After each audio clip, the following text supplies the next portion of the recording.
नमस्ते आप सभी का। आज मैं आपको लेके जाने वाली हूँ अलीबाग, वो भी M2M फेरी से। तो यहाँ हम आ चुके हैं भाउचा धक्का, जहाँ पर हमारी M2M फेरी हमारा इंतज़ार कर रही है। तो अगर आप इसे बुक करना चाहते हैं इसकी टिकट, तो आप इसे ऑन द स्पॉट भी बुक कर सकते हैं या फिर ऑनलाइन। मेरी माने तो आधा एक घंटा जल्दी आइए और ऑन द स्पॉट टिकट खरीद लीजिए, क्योंकि डिफरेंस तो आपको पता चल ही जाएगा। और यहाँ पर अगर आप आ रहे हो तो थोड़ा जल्दी आना, क्योंकि हम काफ़ी लेट थे। तो यहाँ हमारी फेरी चालू हो चुकी है। मुंबई कितना सुंदर नज़र आता है समंदर से। हमने लिया था कुशाक डेक। यहाँ पे 3 तरीके के डेक है, कुशाक, स्लाविया और सुपर्ब लाउंज। तो आज के लिए तो हमने लिया था कुशाक। स्लाविया और सुपर्ब लाउंज मैं आपको आते समय दिखाऊंगी। यहाँ पर काफ़ी ज़्यादा गर्दी थी कुशाक डेक में, पर हमें बैठने की तो जगह मिल गई थी। पर अगर जल्दी आते तो यहाँ अंदर बैठने की जगह मिलती, जहाँ मीमोस कैफ़े भी था, जहाँ का खाना काफ़ी एक्सपेंसिव था, तो बाहर से खाना लेकर आना आप। तो यहाँ हम पहुँच गए मांडवा, जहाँ से हम जाने वाले थे हमारे होम स्टे में। अलीबाग एक सबसे बेस्ट गेट अवे है मुंबई कार्स के लिए, और अगर वीकेंड हो तो तब तो बात ही नहीं, क्योंकि ये काफ़ी करीब भी है और काफ़ी अलग भी है मुंबई से। यहाँ पर हमने जो होम स्टे बुक किया था वो थोड़ा अलीबाग सिटी सेंटर से दूर था, क्योंकि जो हमने सुना था उस जगह के बारे में वो काफ़ी ज़्यादा अलग थी। तो ये देखना था कि वो असल में है भी वैसी या नहीं। तो यहाँ हम आप पहुँचे हैं सासवने। तो सासवने में आप सभी का स्वागत है। ये काफ़ी रिफ्रेशिंग लग रहा था।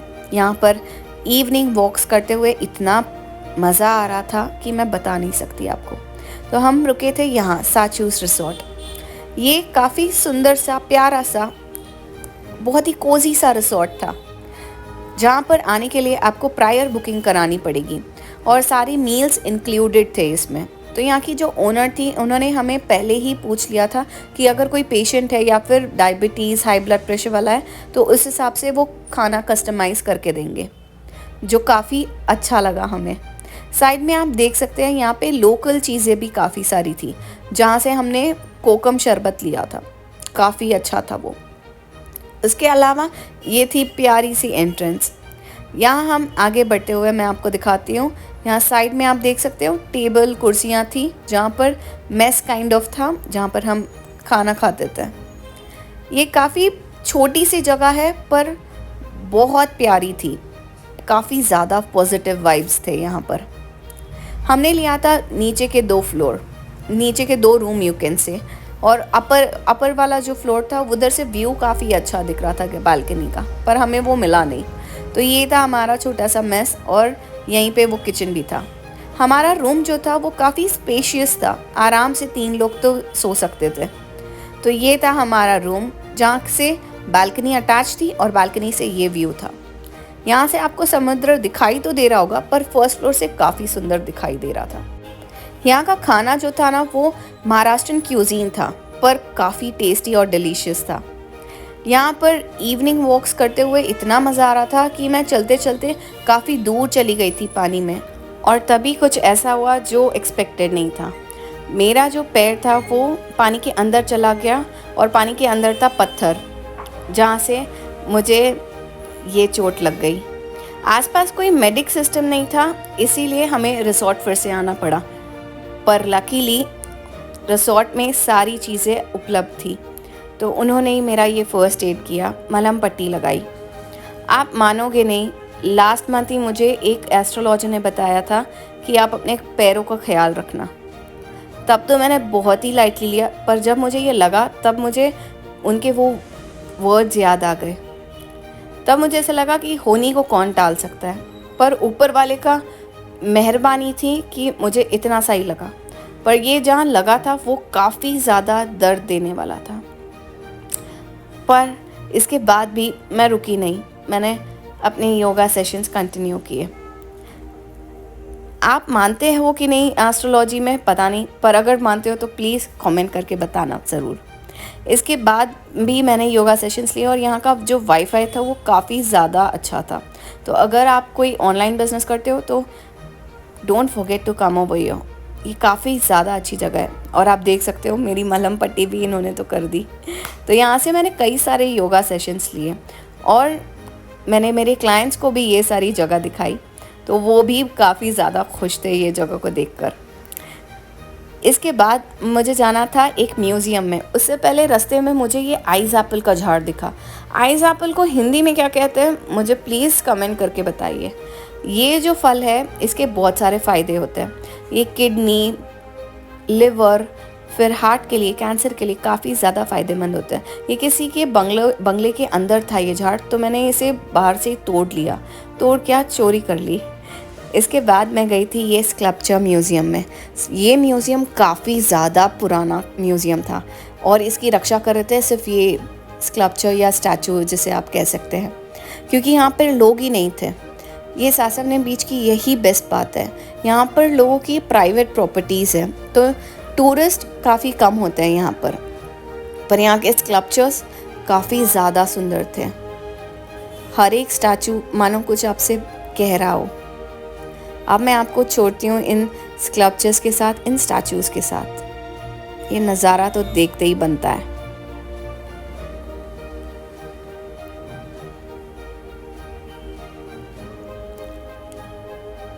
पता नहीं ये स्क्रीन में कैसा नज़र आ रहा है, पर ये काफ़ी ज़्यादा सुंदर था।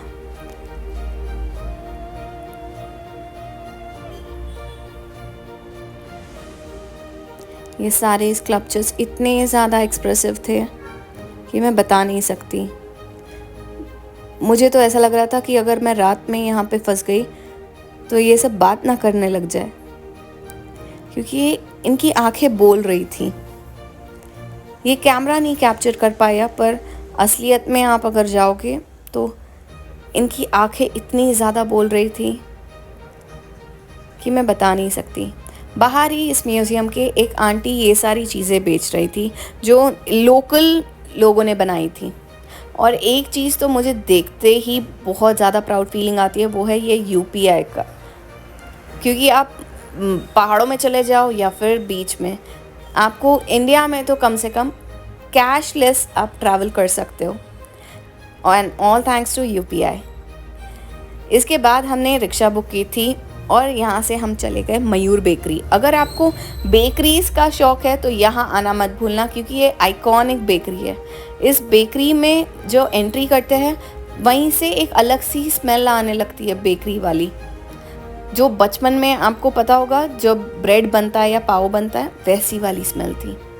और यहाँ पे जो क्रीम केक मिलता है वो जैसा ये जो वाला नहीं था जो आज के ज़माने में हम खाते हैं, ये पूरी पुराने ज़माने से ही बनी हुई और उन्हीं की रेसिपी कंटिन्यू होती जा रही है ऐसा लग रहा है। और यहाँ पे हर एक चीज़ 50-60 के अंदर आपको मिल जाएगा। काफ़ी ज़्यादा सस्ती थी और यहाँ के रस्क और बटर काफ़ी ज़्यादा डिलीशियस थे। यहाँ का एक्चुअली हमने बहुत कुछ खाया और बहुत कुछ हमने घर में बांध कर भी लेके गए। तो अगर आपको बेकरीज़ का शौक़ है तो यहाँ आना मत भूलना।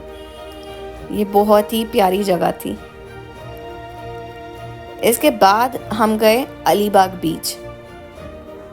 ट्रस्ट में बहुत गर्दी थी, वाटर स्पोर्ट्स काफ़ी थे और बीच में काफ़ी सारे वेंडर्स थे। तो अगर आप सासवने बीच जाके आए हो तो यहाँ पर तो मुझे लगता नहीं है कि आपको अच्छा लगेगा। तो हम भी काफ़ी कम टाइम के लिए यहाँ रुके, just a tick mark activity you can say. और फिर हम चले गए फिर से वही जगह सासव में। यहाँ आकर एक अलग सा एहसास हो रहा था, मानो फिर से एक नई जिंदगी मिल गई हो। यहाँ की हवा कुछ अलग सी थी। ऐसा लग रहा था एक ब्रेक तो बनता है बॉस।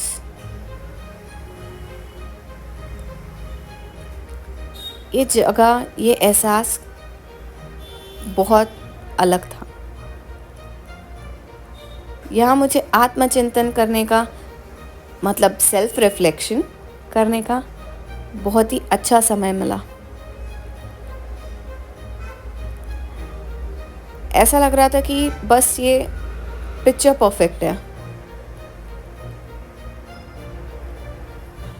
मैंने कहीं सुना था, अगर अकेले चलना पड़े तो घबराना मत, क्योंकि शिखर, शमशान और सिंहासन में इंसान को अकेले ही चढ़ना पड़ता है। अब मुझे लगता है मैं तैयार हूँ अपनी रोज़मर्रा की ज़िंदगी में लौटने के लिए। ये काफ़ी अलग एक्सपीरियंस था। यहाँ पर मैंने बहुत सारे योगा सेशंस लिए, पर हमेशा लगता था मुझे मेरे लिए भी थोड़ा समय निकालना चाहिए। इसलिए जब भी मौका मिलता था मैं यहाँ आकर बैठ जाती थी, थोड़ा मेडिटेट करती थी, थोड़ा सेल्फ रिफ्लेक्शन करती थी, और फिर ऐसा लगता था कि बस ये तो सेट है। ये फीलिंग काफ़ी अलग थी। यहाँ से लौटने का मन तो बिल्कुल भी नहीं कर रहा था, पर ऐसा लग रहा था कि इतना ब्रेक काफ़ी है। आप सभी को पता है मैं एक योगा इंस्ट्रक्टर हूँ, और योग सूत्र में लिखा है अतः योग अनुशासनम, जिसका मतलब है अब योगा का डिसिप्लिन फॉलो करते हैं। और यहाँ पे मैंने जो भी सीखा उसे मैं तहे दिल से अपने रूटीन में अपनाऊंगी। यहाँ ऐसा लग रहा था कि ये जो समंदर की जो लहर है वो रोज़ आती जाती है, और यहाँ का जो बीच है वो वहीं का वहीं रहता है। जैसे मेरे क्लाइंट्स, वो इस लहरों की तरह आते जाते रहते हैं, रोज़ आते हैं पर रोज़ लौट भी जाते हैं जैसे ही डिलीवरी होती है। मेरे लिए बहुत ही ज़्यादा अलग सा एहसास था। अब मैं तैयार हो चुकी थी अपने लाइफ की चैलेंजेस को फेस करने के लिए, और यहाँ हम लौट जाते हैं मुंबई की तरफ इस बग्गी से। M2M फेरी का सबसे बेस्ट था, बग्गी सर्विस भी थी, और इस बार हम लोगों ने लिया था स्लाविया डेक। यहाँ पर मैं आपको दिखाऊंगी स्लाविया और सुपर्ब लाउंज दोनों ही, पर तब तक के लिए अलीबाग से करते हैं अलविदा। यहाँ पर सारी कार्स पार्क हो चुकी थी। आप प्लीज़ मेक श्योर करना कि इसे कोई मामूली सा ये मत समझना कि ये कभी भी चल देगी। ये ऑन टाइम समय अनुसार चलती है ये फेरी, तो ऑन टाइम बिफोर टाइम पहुँच जाना और इसके मज़े लेना। इस बार हमने लिया था स्लाविया डेक। प्राइस में थोड़ा डिफरेंस है पर पैसा वसूल है। कुशाक डेक में काफ़ी सारे लोग होते हैं। अगर आप बहुत सारे लोगों के साथ आ रहे हो तो कुशाक डेक में जाइए। ये था स्लाविया डेक। यहाँ पे लोगों को बैठने के लिए जगह तो मिल गई, उसके साथ साथ स्पेशियस भी काफ़ी था ये, क्योंकि यहाँ पे काफ़ी कम लोग थे।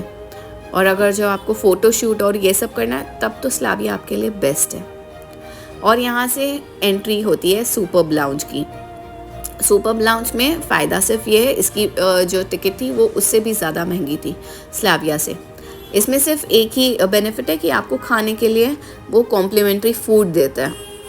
हार्डली 1 घंटे की फेरी होती है, तो उसमें आप क्या ही खाओगे, और मोस्टली सारे सुपर्ब लाउंज वाले भी बाहर ही थे। तो यहाँ पर हम आ चुके हैं मुंबई। ये आपको स्काईलाइन नज़र आ रही है, ये पूरी मुंबई की स्काईलाइन है। और अगर आप M2M फेरी आ रहे हो और आपने फ़ोटो शूट नहीं किया तो क्या किया। तो यहाँ पर थोड़े बहुत टाइटैनिक पोजेस देते हुए मैंने ट्राई किया, पर वो बोलते ना 100 फ़ोटो लेने के बाद एक फ़ोटो पसंद आती है मुझे। तो ये काफ़ी ज़्यादा अमेजिंग सा एक्सपीरियंस था। अगर आपको, लेकिन यहाँ पे कोई रील या फिर वीडियो नहीं बन पाया क्योंकि काफ़ी ज़्यादा शोर था। तो अगर आपने मेरी वीडियो यहाँ तक देखी है तो प्लीज़ इसे लाइक, शेयर, सब्सक्राइब कीजिए। धन्यवाद।